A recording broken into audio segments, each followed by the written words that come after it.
Minha amiga e meu amigo, olha só o absurdo.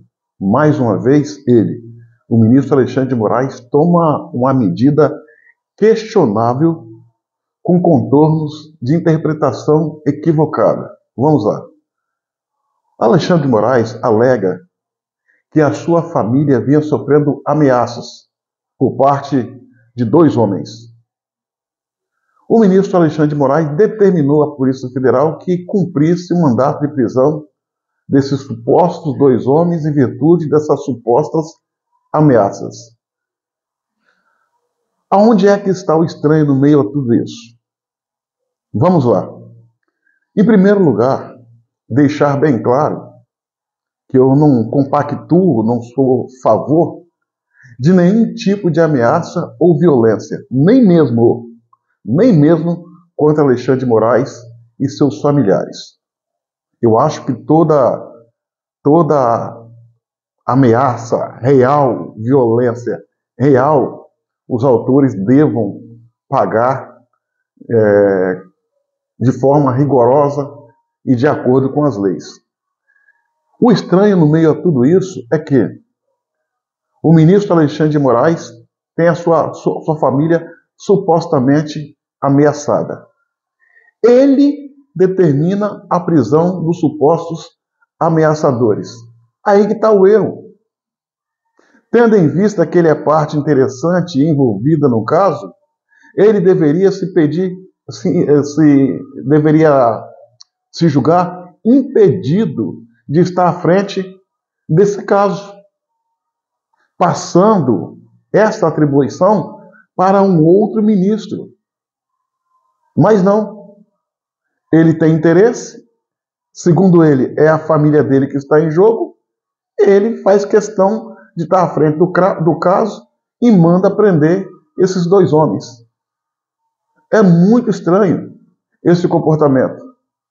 Isso, na minha avaliação, é ignorar o ordenamento jurídico, é desrespeitar as leis, é abusar do poder que detém como ministro do Supremo Tribunal Federal.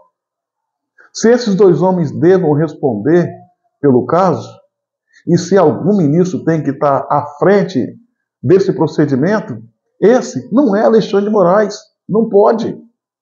Não pode. Qualquer aluno de direito com um dia de faculdade, ainda na aula inaugural, ele vai aprender que esse método é equivocado, é lesivo. E que, repetido como vem sendo pelo ministro Alexandre de Moraes, acaba trazendo insegurança jurídica para o país. Então a situação ela é gritante. Ela é gritante. E o mais terrível no meio de tudo isso é que o segmento organizado da sociedade fica em silêncio. O Congresso Nacional, Câmara e Senado finge que nada está acontecendo. A OAB fica omissa, acovardada, acocorocada, como se tudo fosse normal.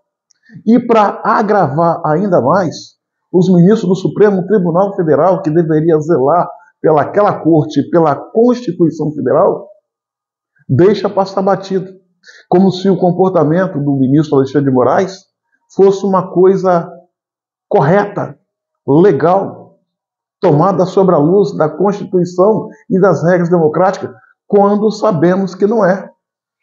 Ele não poderia, sob hipótese ou circunstância alguma, estar à frente desse inquérito. É por essas razões que o bom nome dessa tão importante corte para a nossa democracia, o Supremo Tribunal Federal, vem se desgastando.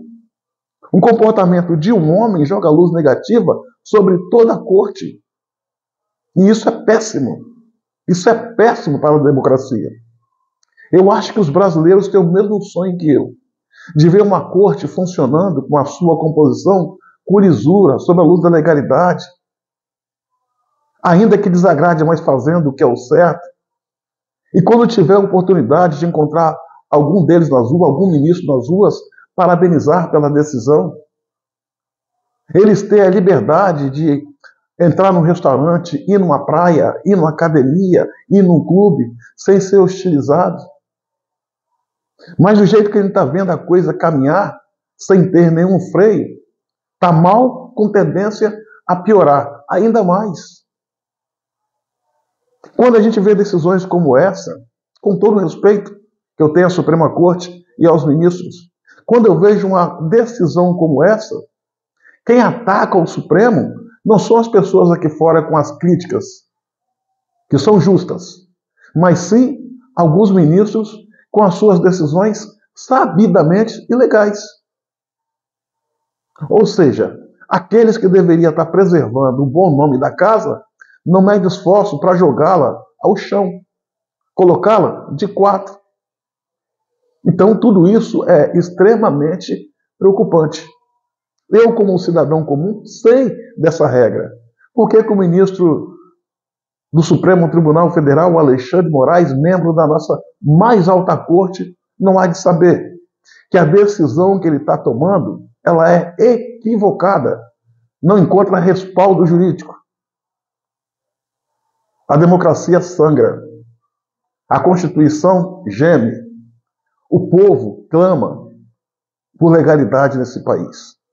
Algo precisa ser feito sob a luz da legalidade para que os ministros do Supremo voltem à casinha e exerçam o seu papel, tão somente o seu papel, sem fugir dos seus limites. Porque o que a gente está vendo é preocupante, é deplorável e, repito,